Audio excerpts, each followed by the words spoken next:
Okay, so this is video number 4 in the review, a continuation of number 3.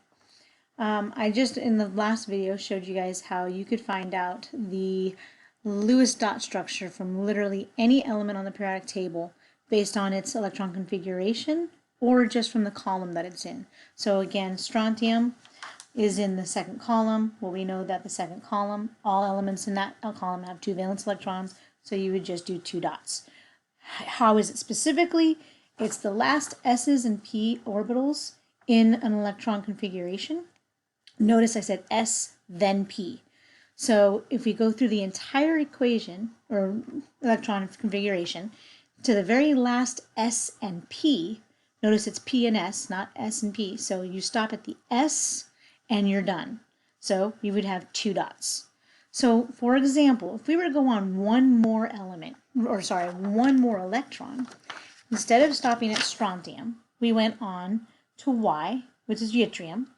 Okay, it has 39 electrons. So if I were to do the electron configuration for yttrium, literally you would just add one more electron.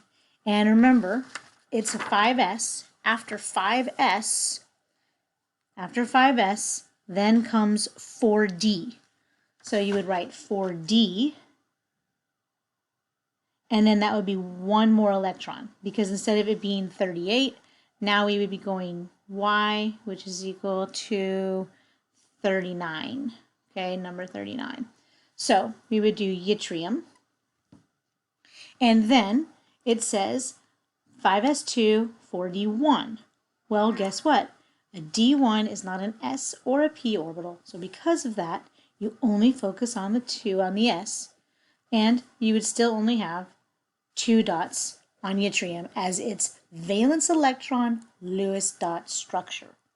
Now, if we wanted to go a tad further, and instead of stopping there at the 5s and the 3d, okay, so we had the 5s2, and then yttrium added a 4d1, okay, we could instead now go to, let's say, all the way at the end of that column, row, a little further. Instead of yttrium, let's go all the way to, how about iodine, number 53. Okay, so for iodine, number 53, iodine is number 53, and we would have to account for 53 electrons. Well, after 5s comes 4d. We know that a 4d can hold, oh, I got rid of it, sorry. S can hold 2, P can hold 6, D can hold 10, and F can hold 14. All right, so we know that a D can hold a maximum of 10 electrons. Well, at 5s2, that was 38. At 4d1, that's 39. We need to get to 53. So if we add 10 here instead, 4d10, a 4d10 would then be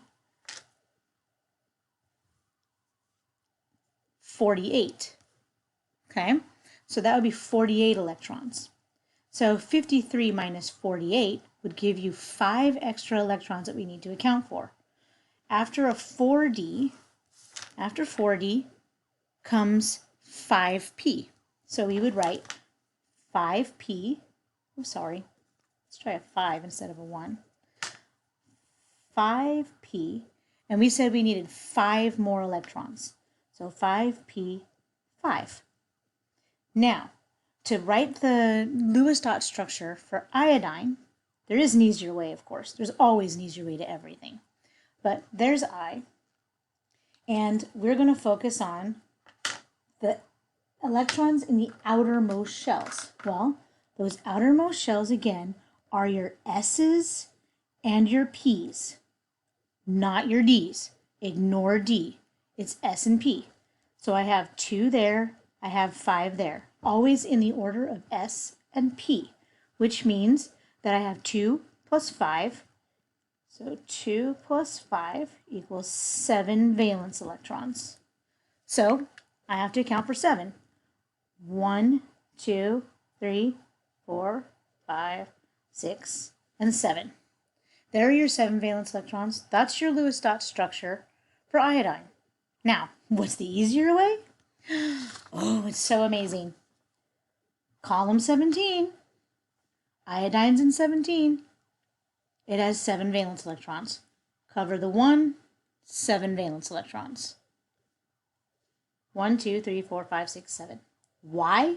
Because its outermost electrons are in the S's and the P's, and you have 2 plus 5 is a total of 7 valence electrons.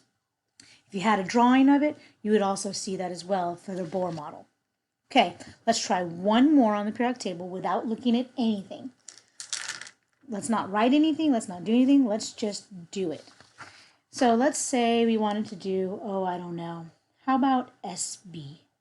No, that's too easy, too easy. Haha, how about one of these guys down at the bottom? Want to do EU? Let's do EU number 63. Okay, so we're going to do EU number 63. EU number 63. All right, EU is in the valley, as I like to call it. It is in the area where you fit in as a transition element. So we don't really know how many electrons you have because you're in here and they could be more or less than 2. So there's a general rule of thumb. Anybody in here only has 2. So we always go with saying that it has 2. So I'm going to write EU and I'm going to put 2. Do you all know why it's only 2? If you said because you have to go through the 6 S's to get to the F's, you are correct. And since S's only matter, it's only 2 valence electrons. Okay, so hopefully that makes sense. If it doesn't, just go find another video that might actually explain it better or show you better. But in all honesty, you can figure out any valence electron on any element on the periodic table just by looking at the column that it's in or the column that it's closest to.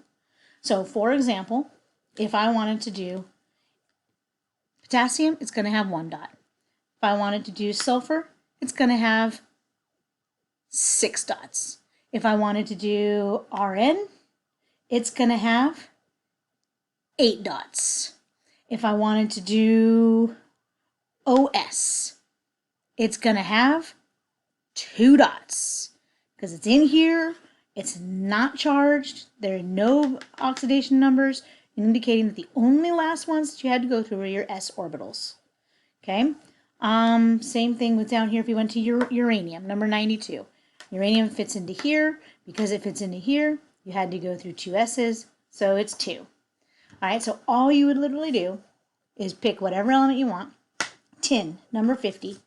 SN is 50. So SN, number 50. It is in the 14th column. Cover the 1. You have 4 dots. Done.